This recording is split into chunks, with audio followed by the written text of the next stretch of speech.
கர்த்தராகிய இயேசுவின் இனிமையுள்ள நாமத்தில் நான் உங்களை வாழ்த்துகிறேன், வரவேற்கிறேன். இந்த நாளுகளில் கூகுள் மீட் ஒன்று சேர்ந்து தேவனை துதிக்க, கர்த்தருடைய வார்த்தைகளை கேட்க கர்த்தர் நமக்கு கிருபை செய்திருக்கிறார். அவர் உண்மையான தேவனும் நம்மை ஆசீர்வதிக்கிறவரும் நம்மை கைவிடாதே நம்மை நேசிக்கிற நல்ல தகப்பனுமாய் இருக்கிறார். நாம் ஜெபிக்கலாம். ஆண்டவரே, இந்த ராத்திரி வேளையில் அப்பா உம்முடைய பிரசன்னத்தால் நீர் எங்களை நிரப்பி இருக்கிறதுக்காக ஸ்தோத்திரம். உம்முடைய வல்லமையால் நீர் எங்களை ஆசீர்வதி. நீங்கப்பா நாங்கள் ஒருமையோடு ஒரு மனதோடு இந்த இடத்தில் கடந்து வந்து உம்மை துதிக்க, ஆராதிக்க, ஜெபிக்க நீர் எங்களுக்கு கிருபை செய்திருக்கிறதுக்காக ஸ்தோத்திரம். இன்னைக்கப்பா கடந்து வந்திருக்கிற இந்த கூகுள் மீட்டில் கடந்து வந்திருக்கிற ஒவ்வொரு மக்களை நீர் ஆசீர்வதித்து பலப்படுத்துவதற்காக ஸ்தோத்திரம். ஆண்டவரே, அவங்களோட குடும்பங்களில் சமாதானம் உண்டாக, குடும்பங்களில் வெற்றி உண்டாக. ஆண்டவரே, எல்லா தேவைகளும் சந்திக்கப்பட நீர் கிருபை செய்யும். ஆண்டவரே, அநேக தேவைகளோட, மனபாரத்தோட, கவலைகளோடு வந்திருக்கிற எல்லா மக்களுக்கும் ஒரு விடுதலை நீக்கி நீர் கட்டளை எடுத்துக்கவைக்காக ஸ்தோத்திரம். ஆண்டவரே, இந்த நேரத்திலப்பா உம்முடைய ஆவிக்குரிய ஆசீர்வாதங்களால் நீர் எங்களை நிரப்பி வழி நடத்துவதற்காக ஸ்தோத்திரம். எங்களை முற்றிலும் தாழ்த்துகிறேன், அர்ப்பணிக்கிறேன். ஆண்டவரே, நீர் எங்களோடு கூட பேசு, உமது பிரசன்னத்தால் நிரப்பும். தெய்வீக விடுதல் உள்ள மக்களாய் இருக்க கிருபை செய்யும். ஆண்டவரே, அநேக மக்கள் இந்த நாளுகளில் ஜெபிக்க சொல்லி இருக்கும் போது அந்த ஜெப விண்ணப்பங்களை நீர் கேட்டு நீர் பதில் கொடுக்கிறதுக்காக ஸ்தோத்திரம். ஒரு பெரிய விடுதல் உண்டாக, ஒரு பெரிய வெற்றி உண்டாக இந்த மக்கள் தேசத்தில் ஆசீர்வதிக்கப்பட்ட பிள்ளைகளாய் இருக்க நீர் கிருபை செய்ததுக்காக ஸ்தோத்திரம். இயேசுவின் நாமத்தில் தனபிதாவே, ஆமேன், ஆமேன். கர்த்தர் நம்மோடு கூட இருந்து நம்மை ஆசீர்வதிப்பார். இந்த நாடுகளில் தேவனுடைய வார்த்தைகளை கேட்க, தேவனுடைய வார்த்தைகளில் தியானிக்க கர்த்தர் நமக்கு இந்த நேரத்தை கொடுத்திருக்கிறார். சங்கீதம் 64 அதிகாரம் അതിന്റെ 4 വചനം നാം വാസിக்கலாம். സങ്കീതം 63 அதிகாரம் അതിന്റെ 4 വചനം. என் ஜீவனுள்ள மட்டும் நான் உம்மை துதித்து உமது நாமத்தை சொல்லி கை எடுப்பேன். இங்கே கர்த்தருடைய வசனம் சொல்லுது, என்னுடைய ஜீவனுள்ள மட்டும், ஜீவனுள்ள நாள் வரைக்கும், ஜீவன் இருக்கிற வரைக்கும் நான் உம்முடைய நாமத்தை உயர்த்துவேன். உம்முடைய நாமத்தில் நான் என்னுடைய கைகளை உயர்த்துவேன், கைகளை எடுப்பேன் என்று சொல்லி அங்கே கர்த்தருடைய வார்த்தையை சொல்லப்படுகிறார். தேவ பிள்ளைகளே, இந்த நாடுகளில் என் ஜீவனுள்ள மட்டும் நான் உண்மையே துதிப்பேன் என்று சொல்லப்படுகிறார். உம்முடைய ஜீவன் இருக்கிற நாள் வரைக்கும் ஞானும் நீங்களும் கர்த்தரை துதிக்கிற பிள்ளைகளாய் மாற்றப்படட்டும். ஜீவன் இருக்கிற வரைக்கும் தேவனை ஆராதிக்கிற, தேவனை தொழுது கொள்ளுத, கர்த்தருடைய பிள்ளையாய் இருக்கிற, தேவனுக்கு பிரியமானவர்களாய் இருக்க தேவன் நமக்கு கிருபை செய்கிறார். இங்கே சங்கீதக்காரனாய தாவீது இந்த இடத்தில் சொல்லப்படுகிறார், ஆண்டவரே, என்னுடைய ஜீவனுள்ள மட்டும் நான் உம்மை துதிக்கும். அல்லேலூயா. எத்தனை பேர் சொல்ல விரும்புகிறார், ஆண்டவரே, என்னுடைய ஜீவன் இருக்கிற வரைக்கும் நான் உம்மை துதிப்பேன், நான் உம்மை ஆராதிப்பேன், நான் உம்முடைய நாமத்தை சொல்லி என்னுடைய கைகளை நான் உயர்த்துவேன் என்று சொல்லி நாம் கர்த்தருக்கு முன்பாக சொல்லட்டு. தேவன் பெரிய அற்புதத்தை உன் வாழ்க்கையில் செய்வார். உன்னுடைய நிலைமைகள், வியாதிகள், பிரச்சனைகள், பயங்கள் உன் வாழ்க்கையில் இருக்கும் போது நீ அந்த பிரச்சனைகளை பார்க்கிறவங்களாய் அல்ல, நாம் தேவனை சார்ந்திருக்கிறவங்களாய், உயிருள்ள தேவனை சார்ந்திருக்கிறவங்களாய், உயிருள்ள கர்த்தரை சார்ந்திருக்கிறவங்களாய் நாம் மாற்றப்படட்டும். ஹல்லேலூயா. இங்கே 5 வசனத்தில் சொல்லுகிறார், நினைத்ததையும், இங்க 5 வசனத்தில் நான் வாசிச்சு பார்க்கலாம், நினைத்தையும் கொழுப்பையும் உண்டது போல என் ஆத்மா திருப்தியாகும், என் வாய் ஆனந்த களிப்புள்ள உதடுகளால் உம்மை போற்றும் என்று சொல்லப்படுகிறார். இங்கே நிலத்தையும் கொழுப்பையும் உண்டது போலே என் ஆத்துமா திருப்தியாகும் என்று சொல்லப்படுது. நாம் சாப்பிட்டு திருப்தராகுத மாதிரி இங்கே சொல்லப்படுகிறார், நிலத்தையும் கொழுப்பையும் நான் சாப்பிட்டு என்னுடைய அதை உண்டது போல என் ஆத்மா திருப்தியாகும் என்று சொல்லுகிறார். அப்போ நம்முடைய ஆத்மா திருப்தி அடையப்படும் வசனத்தை கேட்டு வசனத்தின்படி நடந்து. இப்போ இங்கே சங்கீதக்காரன் என்ன சொல்லுகிறார், அவர் ராஜாவா இருக்கிறார். அப்ப ராஜா என்னென்ன சாப்பிடுவது நமக்கு தெரியும். அப்போ ரொம்ப கொழுப்பு இருக்குத எல்லாமே சாப்பிடும்.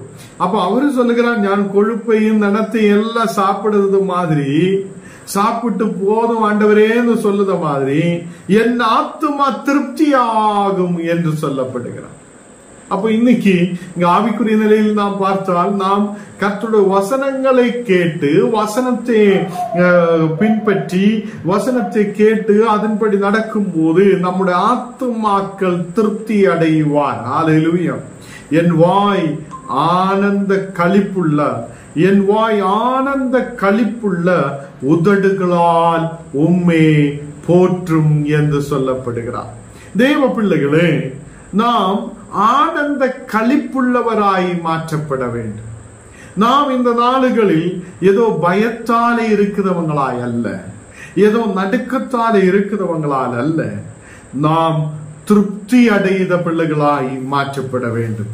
6வது வசனத்தில் நான் வாசிக்கும் போது, என் படுக்கையில் மேல் நான் உம்மை நினைக்கும் போது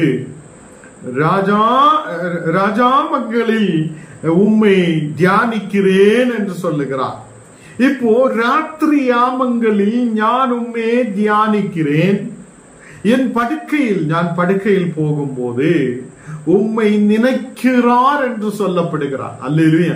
அப்போ இந்த ராஜாவா இருக்குத தாவீது அவருடைய படுக்கையிலும் அவர் தேவனை நினைத்து பார்க்கிறார். ஞானும் நீங்களும் நினைத்து பார்க்கிறார் என்று யோசித்து பார்க்கட்டும். இந்த நாளுகளில் அவர் தேவன் செய்த அற்புதங்களை நினைத்து பார்க்கிறார், தேவன் செய்த அற்புதங்களை நினைக்கிறார். ராத்திரியில் அவர் தேவனை தியானிக்கிறார், கர்த்தருடைய வார்த்தைகளை தியானிக்கிறார், அவர் செய்த அற்புதங்களை தியானிக்கிறார். 7வது வசனத்தில் நான் வாசிக்கும் போது, நீர் எனக்கு துணையாய் இருந்ததினால் உமது செட்டைகளின் நிழலிலே களி கூறுகிறேன். இன்னைக்கு என்ன கேட்கிற கர்த்தருடைய பிள்ளைகளே, அநேகம் பிரச்சனைகள் நம் வாழ்க்கையில் இருக்கலாம், அநேக பாரங்கள், கவலைகள், வியாதிகள், கண்ணீரான சூழ்நிலைகள் நம் வாழ்க்கையில் இருக்கலாம். இந்த வசனத்தை சற்று நேரம் நாம் தியானித்து பார்க்குங்க. நீர் எனக்கு துணையாய் இருந்ததினால். யார் நமக்கு துணையாய் இருக்கிறார்? கர்த்தர் நமக்கு துணையாய் இருக்கிறார். எல்லாரும் சொல்லட்டும், கர்த்தர் நமக்கு துணையாய் இருக்கிறார். இயேசு நமக்கு துணையாய் இருக்கிறார். இயேசு நமக்கு துணையாய் இருக்கிறார். எல்லாரும் சொல்லட்டும், கர்த்தரே நீர் எனக்கு துணையாய் இருக்கிறார், நீர் எனக்கு துணையாய் இருக்கிறார். அப்போ நீர் எனக்கு துணையாய் இருந்ததினால் உமது சட்டைகளின் நிழலிலே களி கூறுகிறேன் என்று சொல்லுகிறார். அப்போ உங்களை பாதுகாக்க தேவனுடைய சட்டைகள் இருக்கிறார்.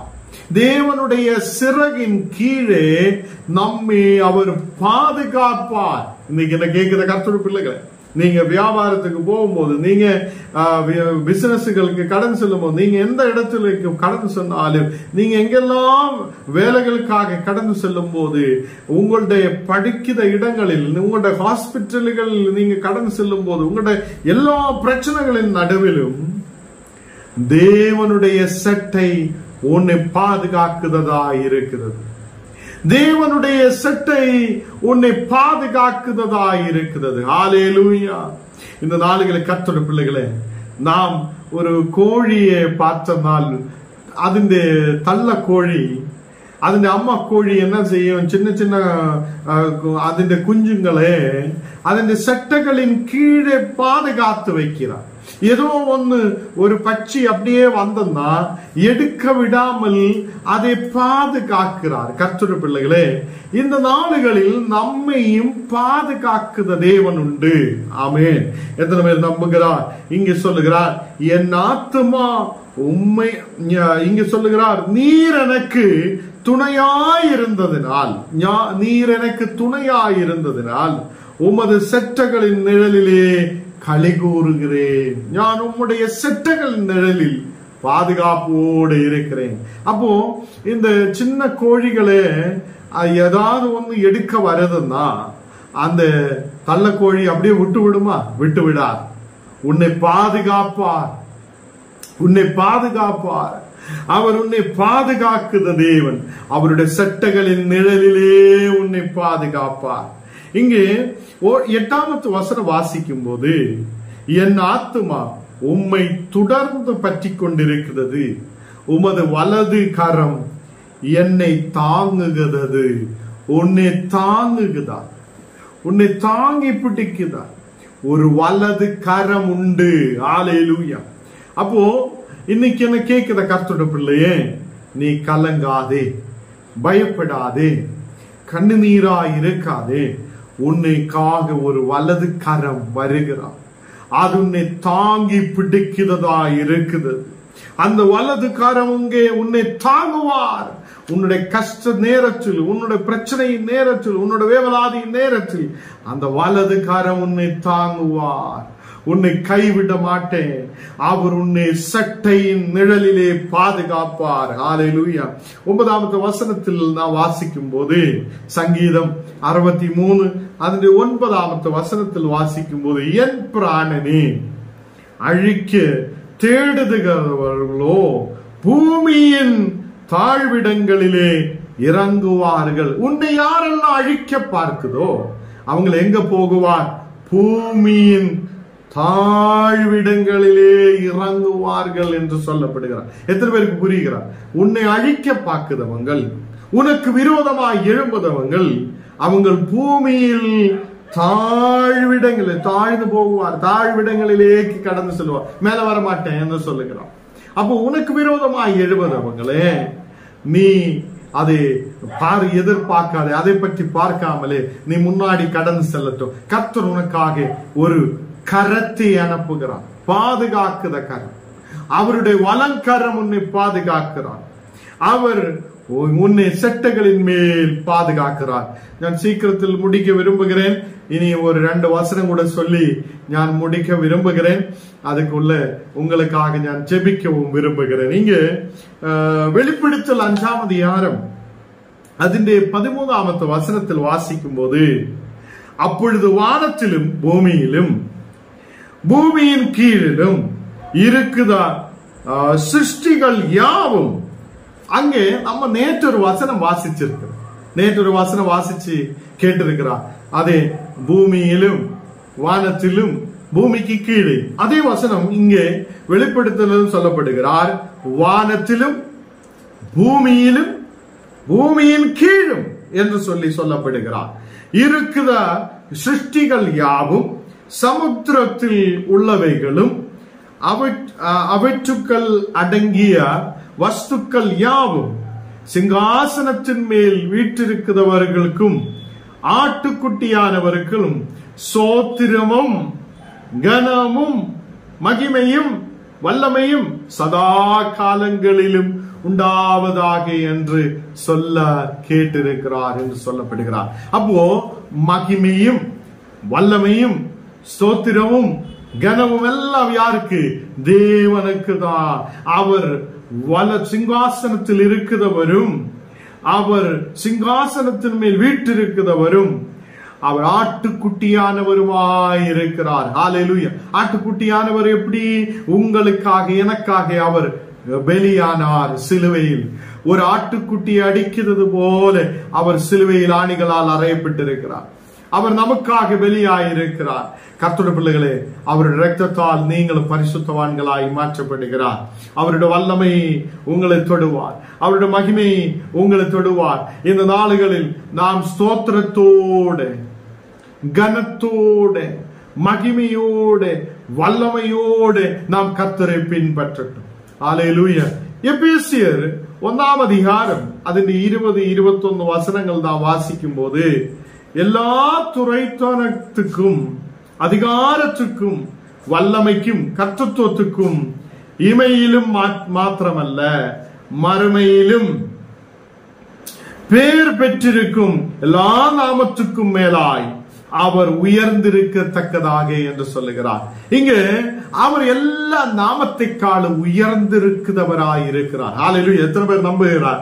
நேற்று தினத்திலும் நாம் அவர் மேலான நாமம் உள்ளவர் என்று நாம் அதை வசனத்தை தியானித்திருக்கிறார். இன்னைக்கு வசனம் சொல்லுகிறார், அவர் எல்லா நாமத்துக்கும் மேலாய் அவர் உயர்ந்திருக்கிறவராய் இருக்கிறார்.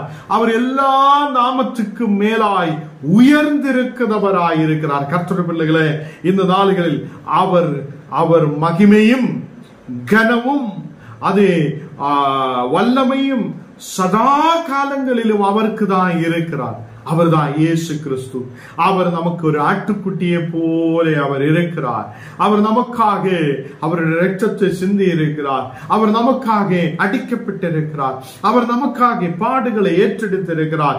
அவர் சிங்காசனத்தின் மேல் வீற்றிருக்கிறவரும், அல்லேலூயா, சகல நாமத்துக்கு மேலான நாமம் உள்ளவரும், அதே எல்லா நாமத்தை காலும் பலன் உள்ளவரும், எல்லா நாமத்தை காலும் அதை உயர்ந்தவரும், ஸ்தோத்திரமும் கனமும் மகிமையும் வல்லமையும் சதா காலங்களிலும் அவருக்கே உடையதாய் இருக்கிறார் என்று சொல்லப்படுகிறார். இன்னைக்கு என்ன கேட்கிற கர்த்தருடைய பிள்ளைகளே, ஞானும் நீங்களும் எல்லா மகிமையும் ஸ்தோத்திரமும் கனமும் வல்லமையும் கர்த்தருக்கே செலுத்தட்டும். இந்த உலகத்தில் ஏதோ பிரச்சனைக்கு அல்ல, உன்னோட பயத்துக்கு பின்னாலே அல்ல, ஏதோ பிரச்சனைகளுக்கு பின்னாலே போகிறதுக்கு அல்ல.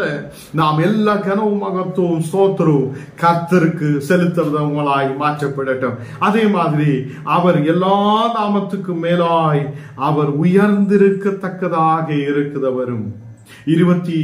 எபேசியர் 1 அதில் 21 வசனத்தில் வாசிக்கும் போது, அவர் உன்னதங்களில் தம்முடைய வலது பார்சத்தில் உட்காரும்படி செய்தவருமாயிருக்கிறார். ஹல்லேலூயா.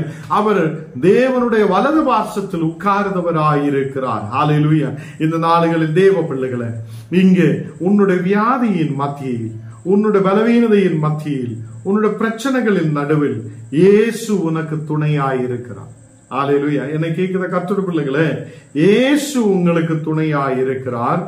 அவருடைய சட்டங்களின் நிழலில் நாம் பாதுகாப்புள்ளவராயிருக்கிறார்.